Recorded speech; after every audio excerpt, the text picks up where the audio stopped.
Woman unconquerable. I am woman, reputed rib from Adam's side, assigned voiceless subordination, relegated to the role of sidekick, servant to penile supremacy, daily peeling the mazorca, jaw frozen in rictus, knees locked in genuflection of unnegotiated servitude.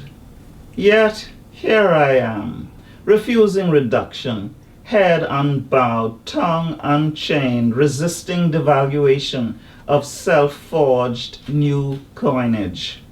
I am third world woman, mistress of the alchemy of hunger, daily spinning life from straw of scarcity. Is ancient Japanese Kaprang I ride, we too daily mounting insurrection, braving pothole, detour, downpour, fighting fickleness of two-faced economy, all on shame brand threadbare tires, her joints creaking a duet with mine, in ready-to-retire sisterhood. I am a witch of Gambaga by the twin spells of custom and spite, transmuted from wife, wise woman, mother, into prisoner of mates' minds and wombs, Satan's doxy, covert holder of his proxy for evil, my fate steered by the compass of a dying fowl's wing. Yet, scrawny yard bird that I've become, I scratch up sustenance from the dust, conjure up purpose and cling rotten tooth and bony claw to life. I am every woman. I pay passage but never reach the market called freedom, my fruit spoiling in fetid cage and claustrophobic crate, shut in and shut out by tariff, quota, disease and domination, ignorance and interdiction, my flight to higher heights, often hijacked, shot down. But still, I live, a woman, mistress of unconquerable convictions.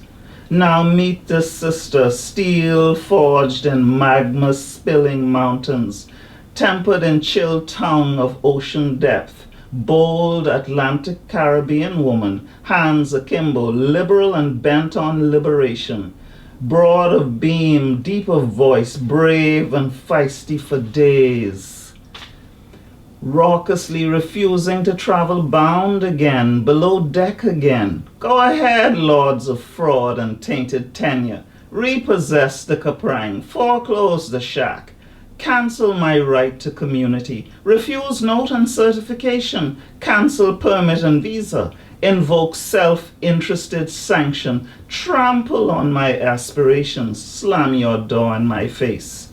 Like Loa, duppy, jumbie spirit, I'll haunt your dreams. This me nah, Caribbean buttercup, colonizer of roadside ditch, conqueror of desolate ground, queen gilding a glorious kingdom from a stinking ancient rubbish heap. I ain't going nowhere. This land and me is one. Deny me rain, I run wild. Prune me and I'll coppice.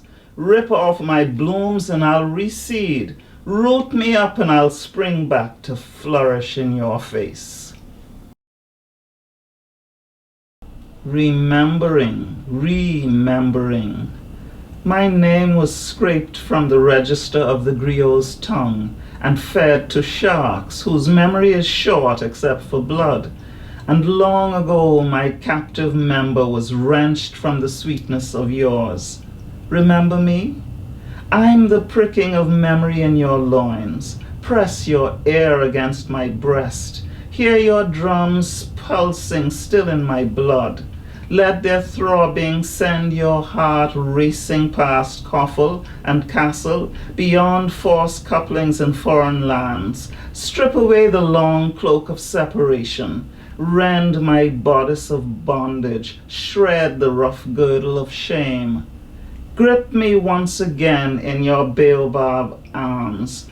Bind me with the lianas of your heart. Bathe me in your potent Congo.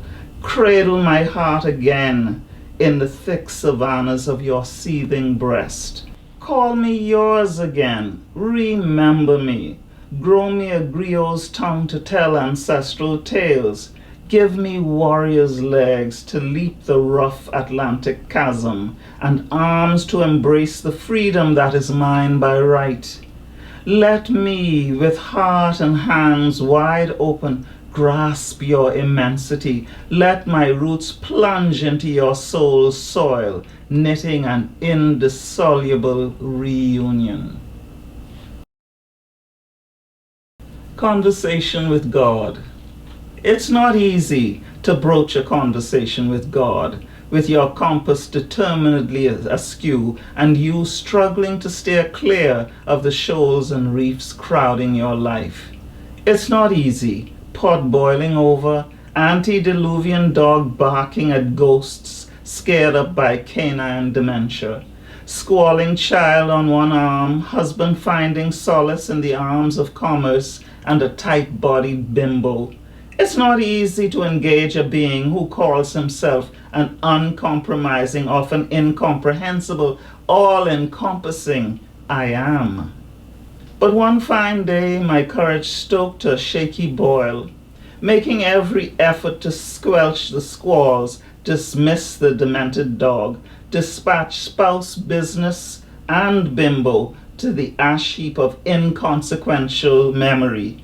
I began, Lord, free me. He answered in that stingy, clipped fashion he has used with success from Genesis to Revelations to discourage questions requiring revealing, pre-apocalyptic replies. Free yourself. Then, relenting, he said in his best Bahamian, Darling, what you want? I give you free will. Is you choose to entertain the cheat, birth the child, and feed the dog. But daughter, my phone number in the book. I no civil servant, you know. I just answer all calls with no political beef, and my grace is enough for you.